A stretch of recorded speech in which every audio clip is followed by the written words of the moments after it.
Namaste. This is a very basic explanation of the observances and the practices that are the first two rungs of the yoga ladder as put forth by Patanjali in Patanjali Sutras. So we're going to be talking about the yamas and the niyamas, all right? They may seem like they are trying to be restrictive. They are a freeing thing for you to use to explore your own liberation is what it's going to amount to eventually if you do undertake any of these practices here. So we'll talk a little bit about each one, what it represents. We're going to be focusing on one today called Ishvara Pranidhana. We'll do a little bit of a nice focusing exercise for you here with that. But just real quick, if you don't know these, all right, I'm going to come over here. You've got Ahimsa, Satya, Asteya, Brahmacharya, Aparigraya. On this side, Niyamas, Sausha, Santosha, Tapas, Svadhyaya, and Ishvara Pranidhana. All right, now what does this mean to you in English? All right. Anything that has usually an A in front of it lots of times in Sanskrit, it works the same way in English. It negates it. So himsa is the word for violence in Sanskrit. Ahimsa is non-violence, as for instance, sexual versus asexual, that kind of thing there. So don't be scared off by the Sanskrit. It is a very beautiful language. It's a very magical language. So if you kind of get into a little bit of the flow of that, that would be great. Ahimsa is the basic foundation for the rest of these practices and observances. Nonviolence, and it goes way beyond the Western concept of love your neighbor, although that's certainly included in this. All right, nonviolence means not only nonviolence to other people, places, things, but to yourself. And anybody who has undertaken to work with the nonviolence as sort of your practice is going to tell you it's darn difficult to avoid confronting how you are violent to yourself in small ways and big ways. But this is the basic thing to look for, and all of these the rest of these things are going to follow from that. All right, Satya, the truth. You're looking to tell the truth. That can be a tough one. The little white lies, the rationalizations that we use to get through the day. Try and live without them for a while, all right? And it's not a matter of beating yourself about it. You got to go back to nonviolence. When you do a personal undertaking or personal stock taking of this, the idea is to notice what you notice with an eye to being gentler with yourself as well as other people. And obviously, if the whole thrust of yoga is to work on the inside, and from that, that part of yourself will irradiate outside. So you're not trying to control what's going on outside, you're dealing with what's going on inside, which is coloring how you perceive your outside world. Asteya, non-stealing. This can go way beyond not going down and robbing the bakery by, getting a cookie off the counter. This has to do with things like, intellectual properties, getting stuff off the internet. Of somebody I was working with when I took my advanced teacher training at the Himalayan Institute was the project for their 30 hours to complete the 500-hour training was to work with Asteya. And they were going nuts because they were used to ripping off stuff from the internet or copying their CDs. It really brought them face to face with something that they had no idea that they were so deeply involved with, which was, what they considered to be stealing, and that could be different for different people. But they were very concerned about, how much music that they had pretty much downloaded for free. That was very, helpful for them to see that about themselves without being mean to themselves.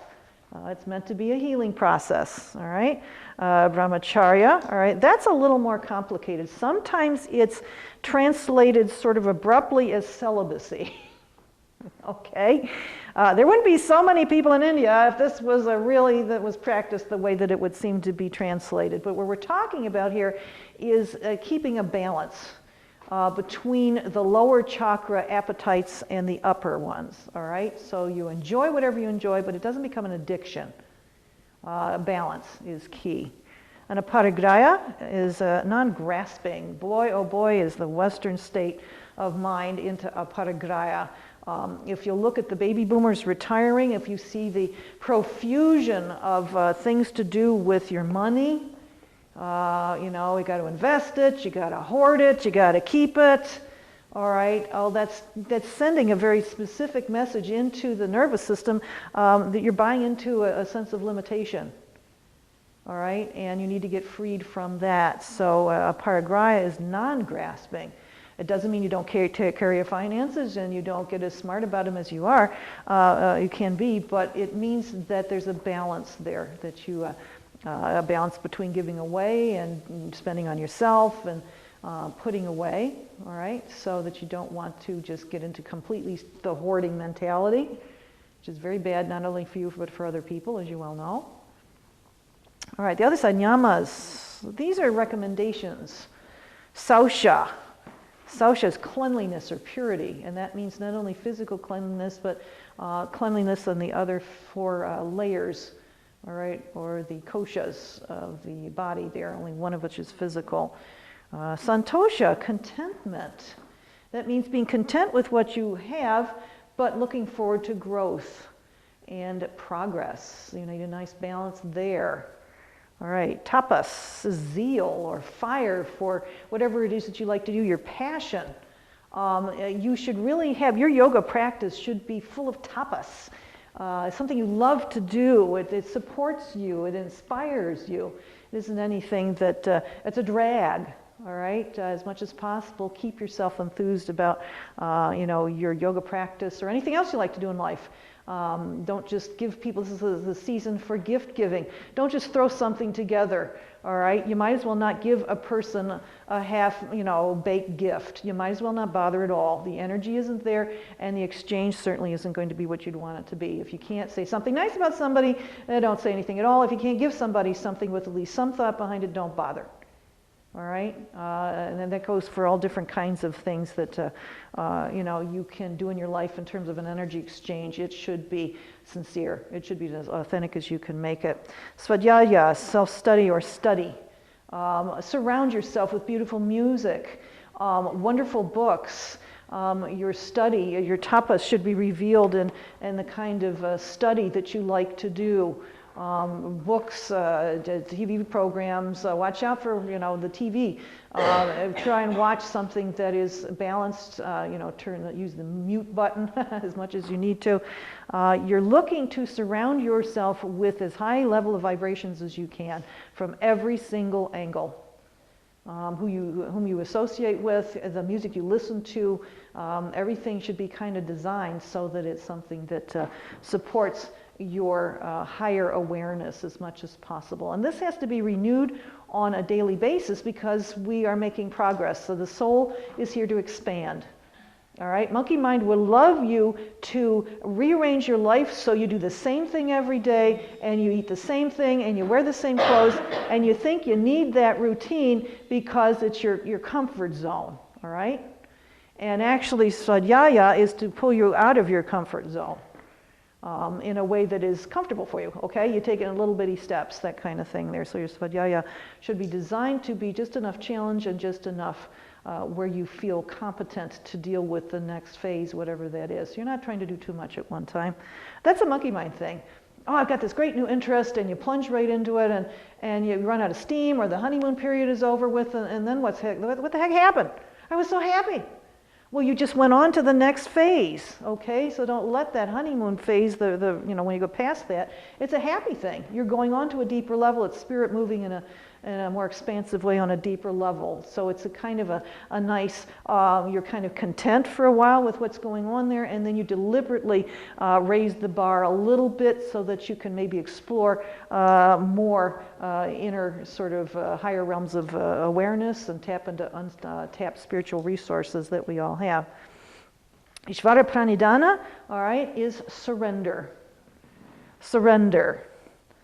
Surrender, write this down on your forehead or somewhere. Surrender is not capitulation. That is not what is ever meant by that. In any tradition, Western, Eastern, when you're asked to surrender, all right, it is a gentle yielding and a gentle willingness to receive. All right, never ever should you feel forced, coerced, manipulated, frightened, threatened. All right? It is a gentle yielding and a gentle willingness to receive. And we're going to do a little bit of a focus on this in a bit. All right? A lot of Westerners either got boundary issues, they've surrendered way too much or capitulated. They don't want to hear this word. They've gotten way into their yoga practice, and maybe their yoga teacher talks about surrender, or they get working with some kind of a teacher that wants them to focus on surrender. Well, all this teacher wants them to do is get the heck out of their own way.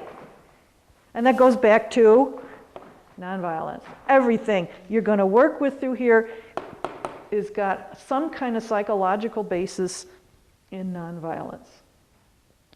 So what I recommend my students do once they get exposed to this material, and the handout that I've got for you, it goes into nice detail with some of these things here that I hope you can work with it. But you pick one, and I would say start with ahimsa, because that is the basis of what's going to go on for the rest of these. And live with it for a couple of weeks or a month or something like that. All right? Just kind of let things work within you and make it your own. All right? So that you can, again, start to deal with truth-telling and non-stealing and keeping a balance between the appetites and the non-grasping.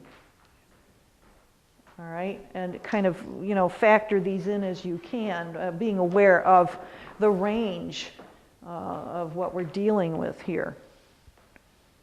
All right? Now, how to remember this, okay? Because if you look at most traditions, they're going to refer to it in the Sanskrit. So there's some easy ways to remember which one is which, all right? This is the way I got through my first round of teacher training. We made up dumb little things to remember which one is which. And believe me, they were on the final exam. They really were, all right? Ahimsa. Most violence is caused by guys. So him. Okay. Sorry. Okay. Satya. S-A-T. Well, that's truth, wisdom. Well, you take your SAT so you can get into college so you can get more wisdom. Okay, I told you these were stupid. The dumber they are, the better they work. Ashteya, you've got S-T-E, first three letters of steel. Okay? Brahmacharya, I just remembered that one. Okay? I'm not sure how you'd want to make that up there, but that is the balance between the appetites. If you want to think of a char, you charred your steak, you overcooked it, so you kind of blew the balance of a steak. Maybe you want to do something like that. And a parigraya, you've got the first three words of what word? Grasp. All right? Sausha sounds like shower, cleanliness, purity. All right, santosha, contentment, a little bit, okay? Tapas, all right, zeal, enthusiasm, think of something you'd like to tap into that really floats your boat, that kind of thing there. Svadhyaya, all right, some of these I just remembered because I had memorized the rest of them and the other ones had to be what they had to be. All right, but svadhyaya is study or self-study. That's self-study of your own person self and reading your books, things like that. And Ishvara Pranidhana, you remember that one because it's the big long one that doesn't go with any of the other ones, and that's surrender. All right, so if you can remember most of these, and as you work with these, you won't have any trouble remembering which one is which. And they all go back to ahimsa, or him, in here. Boom. All right. So what I recommend most of my students do, or my teacher trainees do, is start with ahimsa. And kind of keep maybe a journal, but what you're working with in the morning, I'm going to be practicing nonviolence in any way that I can, even to my thoughts. There's a certain stupid TV program. I shouldn't really be thinking about it as stupid, just recognize that it kind of pushes my buttons a little bit. I'm not going to be hard on myself because I called it stupid. I'm just going to kind of redirect my thinking to where it's a lot more. And obviously, if you're thinking these negative thoughts, they're not really affecting other people, but they're doing a number on you personally. All right? There is the aspect of, as you bring your vibrational rate up or down, that does radiate out to other people, but you're getting the brunt of it always. All right? So that the more that you can become aware of these negative habit patterns, just make a comfortable effort to work with them. You're going to find that as you begin to deal with one, it kind of branches off to this whole other thing you're doing, and that branches off into another thing you're doing, so you're going to get a lot of information that's fairly in-depth. All right? And that's the whole point, is to begin to see what you're doing to yourself and to begin to do something about it in a healing, loving way. All right? The Satya, again, speak the truth. This one drives people crazy. They can't believe what their story is they tell them during the day to get through the day. All right? And that is a terrible drain on your energy system. It's very negative in a very sneaky way. So as you begin to work with Satya or truth, again, be gentle with yourself and see where that's going to lead you. I wouldn't do these all at once. I mean, each one is worth, a year's worth of study. You'll be way different at the beginning or at the end of the word at the beginning. Ashteya, how are you stealing time for yourself, stealing time from others? How do you take in appropriately during the day? Again, it's not to be mean to yourself. It's not to, for God's sake, don't let the guilt going. That's always, what is that? That's going back to? All right. It's all going to end up kind of going back to that or reflecting back to that. Brahmacharya, a lot of people in this culture are worried about the way they look physically. They starve themselves. They over-exercise. Who knows what else they're doing there? They're trying to look attractive, but it's a balance thing with the appetites. All right? How many people starve themselves all day long and then pig out at night? Or I was good all day, so I can have a whole bag of M&Ms. Okay? Well, it's not going to do anybody good except people that make M&Ms or candy, whatever. All right? Aparigraya, non-grasping. And almost all these things obviously are fear-based. All right? So whatever you can do comfortably is fine. And I would take them one at a time, but start with ahimsa, because everything else is going to be directed back to that. Sausha, it's just, everybody's nice, clean people, but it's a matter of, keeping your thoughts at a higher level. You choose to have your focus someplace that's more elevated. You spend time with people that inspire you and that don't drag you down. Or if you do come around people like that, you learn how to handle them. Or you just simply walk away. You're allowed to do that. There are people out there that are so toxic that you just have to just get out of their way. All right? And it's not a mean thing. You don't hate them, but you don't need to be within their orbit either. They're not doing anybody any good, including you, by hanging around them. It's not your job to rescue them. Remember, your job is to care, not carry, and support, not rescue, always. Always, always, always, always. To care, not carry, to support, not rescue. And thank you, Sonia Choquette, for that beautiful piece of inspirational wisdom there. Care, not carry, support, not rescue. All right? You have to keep the energy flow consistent, you have to learn to do things with equal love for yourself and others. If you put yourself low on the list there and give everything to the other person, that's not going to be a good flow. That's going to backfire at some point because you're going to start to get resentful. If it's all about you, that's not going to be good either. All right? You need to have a nice balance, so you look at things with equal love for yourself and for others. All right? Santosha, you learn to be content while still planning for growth and change and progress.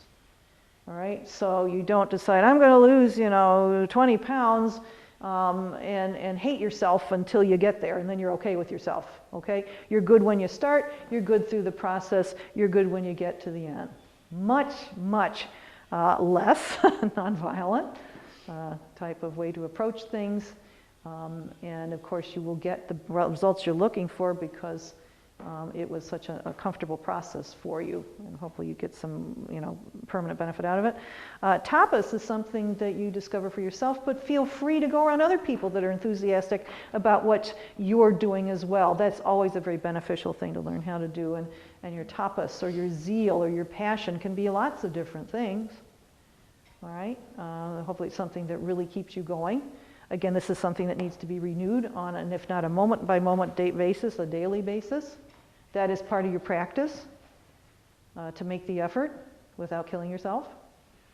Again, the balance, the non-violence, and only you can figure that out for yourself. Svadhyaya, almost everybody that is passionate about something is going to have the books, the music, the movie. You surround yourself with things that remind you of what you love. All right, we had a wonderful workshop on feng shui here a couple of months ago. That's a form of svadhyaya, self-study. All right, bring things into your physical environment that cause your energy to flow, to stay flowing, that inspire you. You're glad to come home at night. That lifts your heart, makes your heart happy, kind of thing there. And you really pursue what interests you. By whatever means that are hopefully uplifting, things like that. And Ishvara Pranadhana, all right, surrender. You're looking to do something for yourself in maybe a way you never thought of before. If you're going to a yoga class and they've got you down in Shavasana, a lot of people I will see in Shavasana very closed in. The arms are here, the hands are here, the feet are crossed, all right? And this is the corpse pose, all right? If you're dead, you're probably, unless you got rigor mortis going on in that position there, you're going to be pretty darn relaxed. You've let go at that point. And what I tell my students is this is the corpse pose. Let whatever junk you brought in with you, let it die. Let it go, all right? Surrender, just let it go.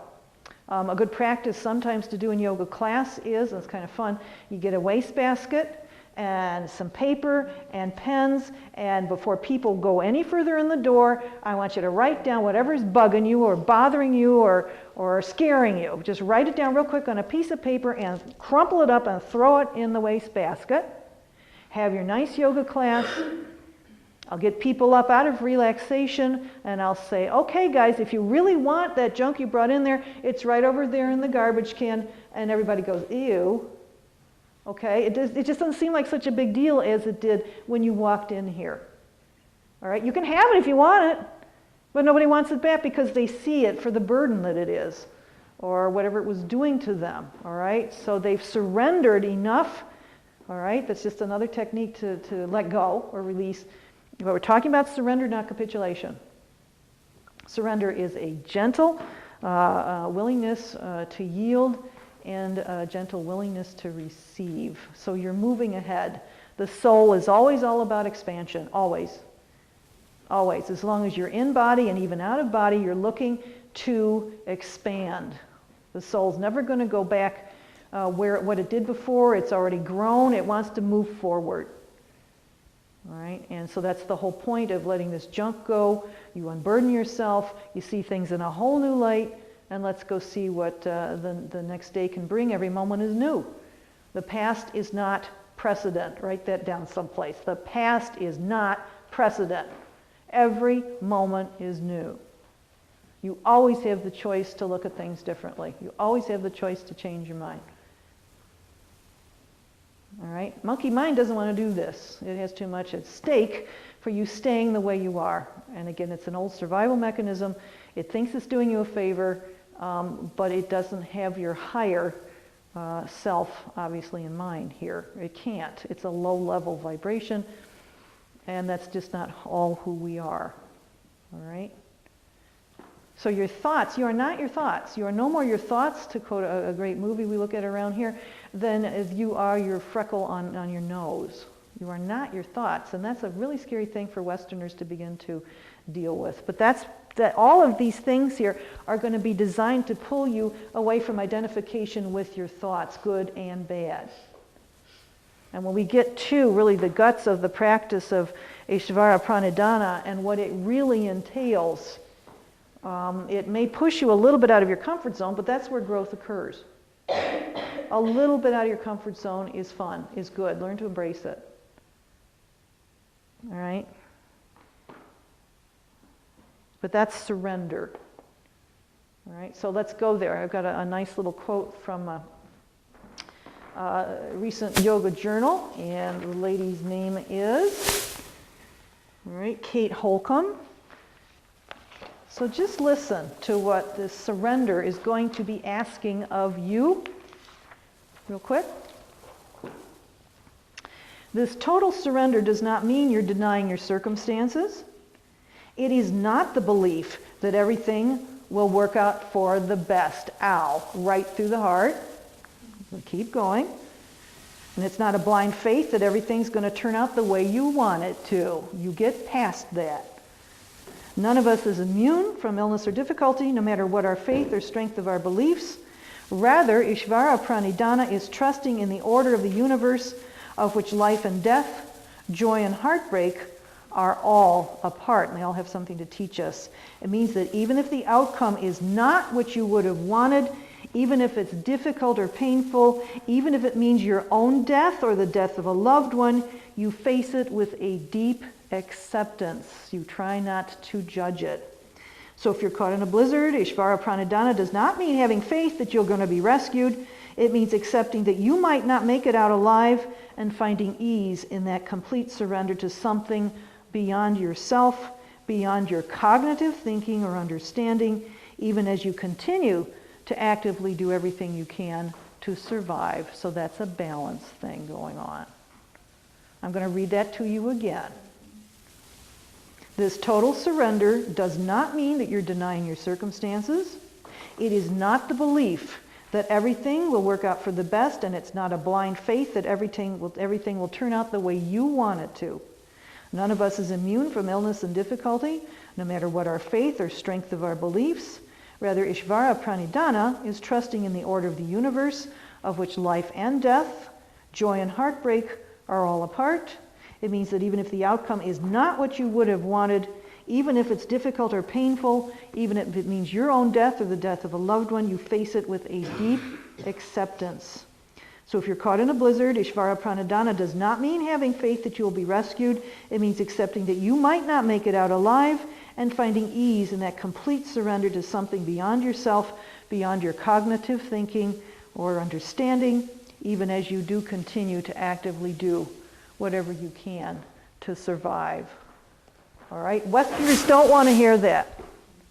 This is not New Age woo-woo stuff. This is the real thing. And this is going to give you some teeth in your practice to deal with whatever life has to hand you. All right? You can sit there and belief in the divine order of the universe isn't necessarily the same as thinking things are going to work out for the best. That's a pretty limiting thought if you look at it closely. But if you have a deeper faith that things are in the universe, there's a timing. If you believe in reincarnation, you can arc these things over from one life to the next. You don't get so concerned about things turning out the way you want. You see how limited your aspirations are for yourself. And as you surrender to whatever is, I'm going to talk about that in a moment, whatever is your concept of higher self, it takes a lot of the burden off of you personally. You can deal with things better. You don't do the guilt trip, and you're not feeling like a victim. All right? This stuff pulls you out of victim mode. All right? You don't have to see what the understanding is behind it. Try not to do that to yourself, nonviolence. You simply go, I hate this thing right now. I don't like it. I'm just dealing with it, and that's where you are with it instead of trying to put a nice face on it.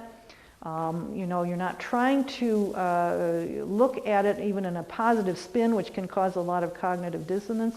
You simply admit to yourself right at the moment, I'm not in a real good place with it. I'm just going to be gentle with myself and let this stuff work itself out. All right? So it's not quite the same as saying, I know there's a pony in here somewhere. It goes way beyond that. All right? That's what Ishvara Pranidhana really is. It is to pull you out of victim mode and to help yourself feel included in the larger picture, of which you cannot possibly, when you're feeling pressured or down, you can't think yourself out of it. You have to let go of it. You can't solve a problem at the level at which it's created. It has to go on and kind of be released, and let yourself draw the best solution to you, and that can be nerve-wracking for Westerners. They want everything right now. Monkey mind wants to push, push, push. All right. So non-violence. You know what? I feel like junk right now. That's just the way I am. People going through a grieving process, they're okay for a week. Everybody's, oh, you poor thing, I'm so sorry. And then they're supposed to buck up and carry on. Well, as you know, from the grieving process takes a long time to work through. All right? So the first week, everybody's sympathetic. Oh, you're fine. I'm so sorry. And then afterwards, you see them, and they're still struggling with it. They're having a tough time, and everybody thinks, oh, for crying out loud, get over it. You know, get on with your life. The guy's gone. The dog's gone. You know, get over it. No, it takes as long as it takes. And that's where you practice your own nonviolence to yourself and nonviolence to other people. They don't understand, and that's okay. All right? You don't let them hurt you. Don't let them pressure you. You got to do what you got to do. All right. Now, it's helpful in surrender to have something that goes back to tapas, something that inspires you. So I want you to just relax. Let everything settle down on the inside. Close your eyes. All right? I will run through the basic practice. You may find this takes you a couple of days. So just breathe. Nice big yoga breaths. Now use some of your cognitive abilities here in a very gentle way. And this may take you a while in terms of what you finally come up with. But for now, please, all I'd like you to do is, can you see what inspires you? Is it a symbol? Is it a person? Is it an idea?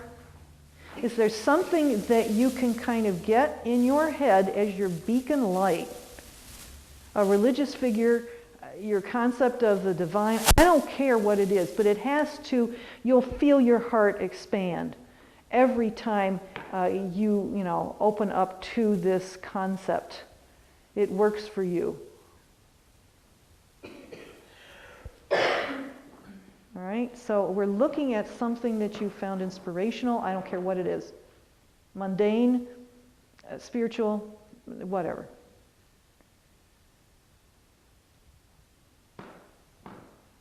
And this may change.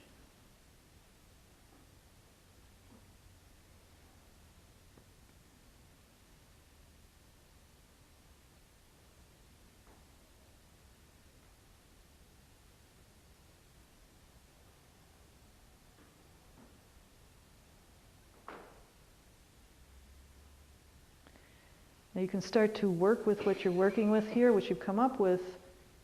Are you comfortable surrendering to it, to what it really has to teach you? If not, pick something else. This is your icon. You're going to be working with to help you surrender. It can be a symbol, it can be nonverbal, verbal, mental, whatever. But is this something that your heart melts at the thought of inside? Is this something that'll get through to you when you need comfort, you need inspiration?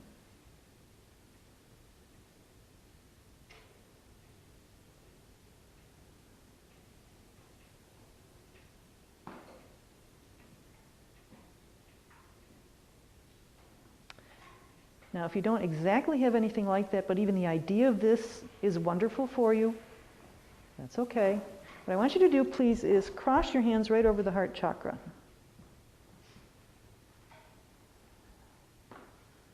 It's a kind of a gentle embrace here, but just feel your connection to that. And you're going to add the breath. Just a nice big breath in and really inhale and feel this inspiring you. That's literally what respiration is. You inspire, you take the spirit in, and on the exhale, feel the benefits of this just radiating out of the body and all around. So on the inhale, you feel it's gentle comfort, it's release, it's inspiration. You inhale it, you take it in, and exhale, just let it go right out. All right, so you're getting a physical sense of its presence.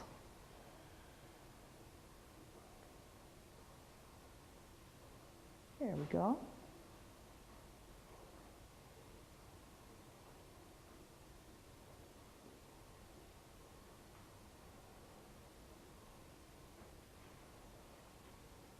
And if you feel comfortable, surrender to it, yield to it,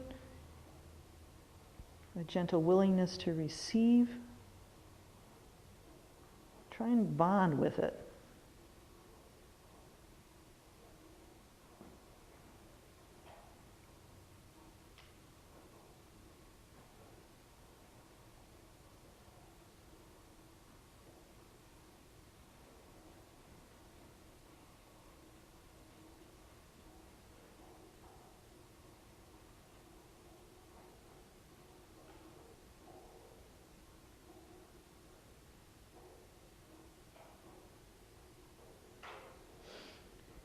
And if you can, please try to sense a bit of the ease and spaciousness that is beyond or above your normal thinking awareness. There's always going to be that sense of ease and spaciousness there.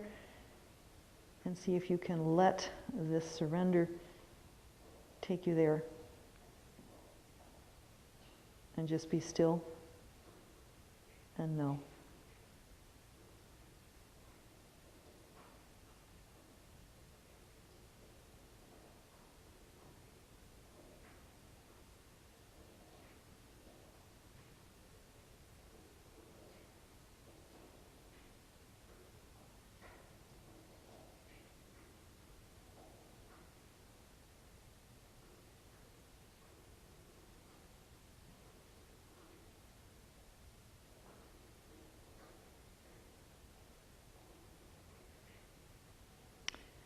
At the end of this practice, and actually at the beginning as well, it's always wise to say thank you.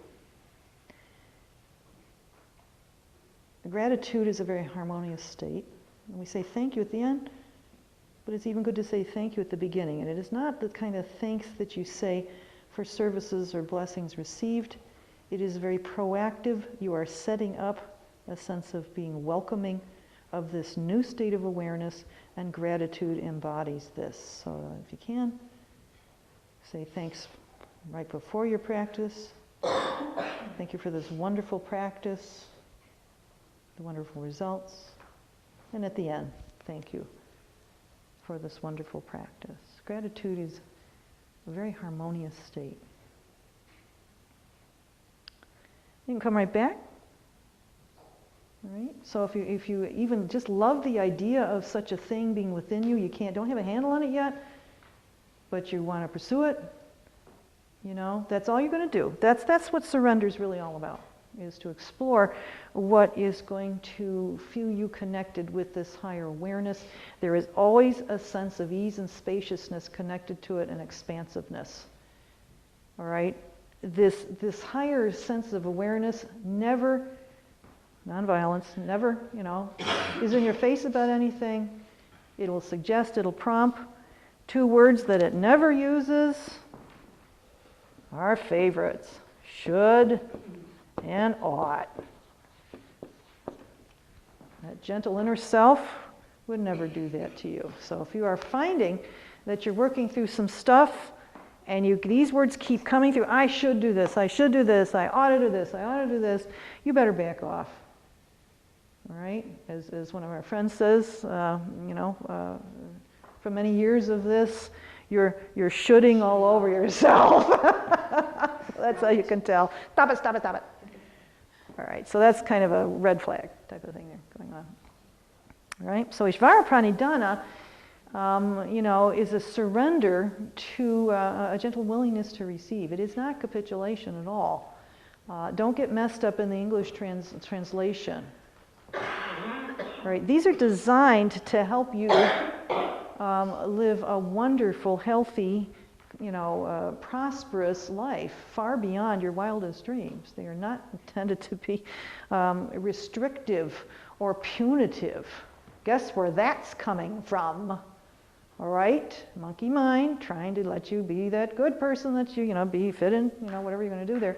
You can fit in perfectly well, but this will be your decision, and you'll know you're choosing to do these things for the right reason. You are not capitulated. It's a choice that you are joyous. It's a joyous choice to make, and it's a living, breathing part of your practice as much as anything else on the mat. All right?